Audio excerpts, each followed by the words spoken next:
We are going to talk about celebrities whose family members were murdered to violence, beginning with Charlize Theron, who is a well-known Hollywood actor. As a young girl growing up in South Africa, Charlize, aged 15, and her mother Gerda were terrorized by her alcoholic father.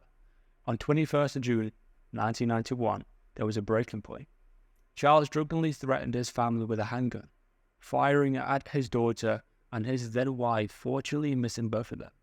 In fear, Gerda fled into another room to retrieve another handgun, with which she returned fire, striking and killing Charlize Theron. But the list goes on. Michael Jordan's father was killed at the height of his popularity. The 1990 Chicago Bulls were legendary, and the center stage in that franchise was Michael Jordan, one of the greatest to have ever played the game.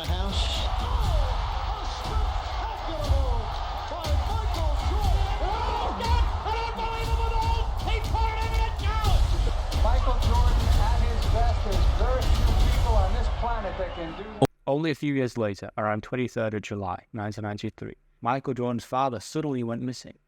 In fact, it wasn't until the following month that he was finally found. James Jordan's red Lexus was discovered near Fayetteville, North Carolina. Not long after, the authorities located James' badly decomposing body in a swampy area some 60 miles away. The death shocked Michael and directly led to his first NBA retirement 2 months later. While few conspiracies fly around today on the killing of James Jordan, authorities claim it was a carjacking gone wrong. James parked his car alongside a highway while traveling to take a nap, when two men found him asleep and intended to tie him up and steal the car. Things went wrong and one of the two shot James, killing him. There are numerous conspiracy theories about this murder, including that the killing was related to Michael Jordan's excessive gambling debts.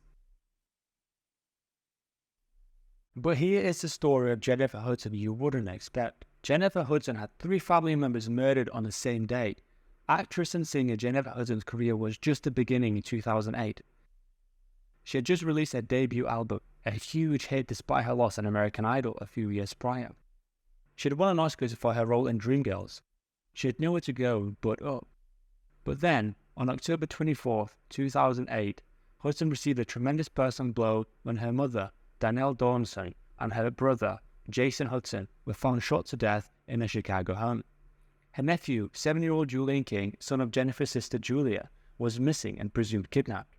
However, the police found the boy's body 3 days later. He had also been shot. Chicago police arrested William Balfour, Julia's estranged husband, for the crimes and found that he had threatened to kill Julia's family on a number of previous occasions during arguments. Balfour was found guilty and sentenced to life in prison.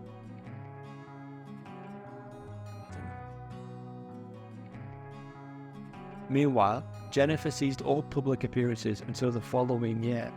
She and Julia also started the Hudson King Foundation for the families of slain victims, a charity to support families of murder victims. That made you feel like something was off. He went to jail right after 8th grade. He told you that he was going to kill your family.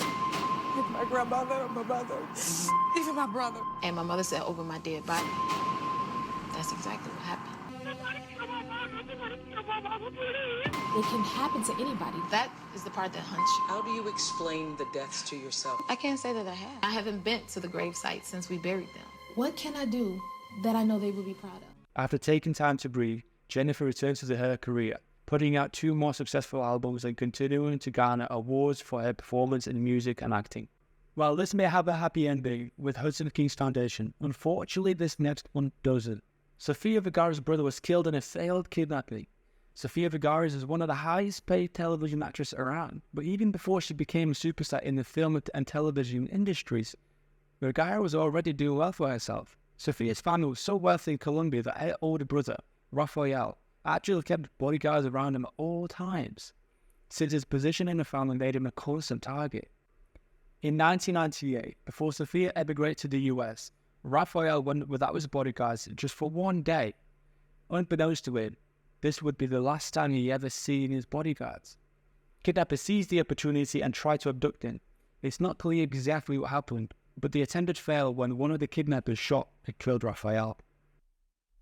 My brother Rafael, and this was his watch. He passed away when he was 26 years old.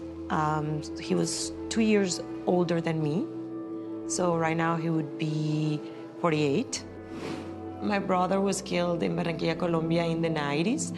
It was a very dramatic thing. He was shot, and unfortunately, none of us was able to say goodbye to him. He died instantly. Sofia then came to Miami, along with other family members, attempting to begin a new life. While her success blossomed, family troubles were still a sore spot. Her younger brother Julio, who came with her from Colombia, was deported from the United States in 2011 due to numerous drug-related arrests.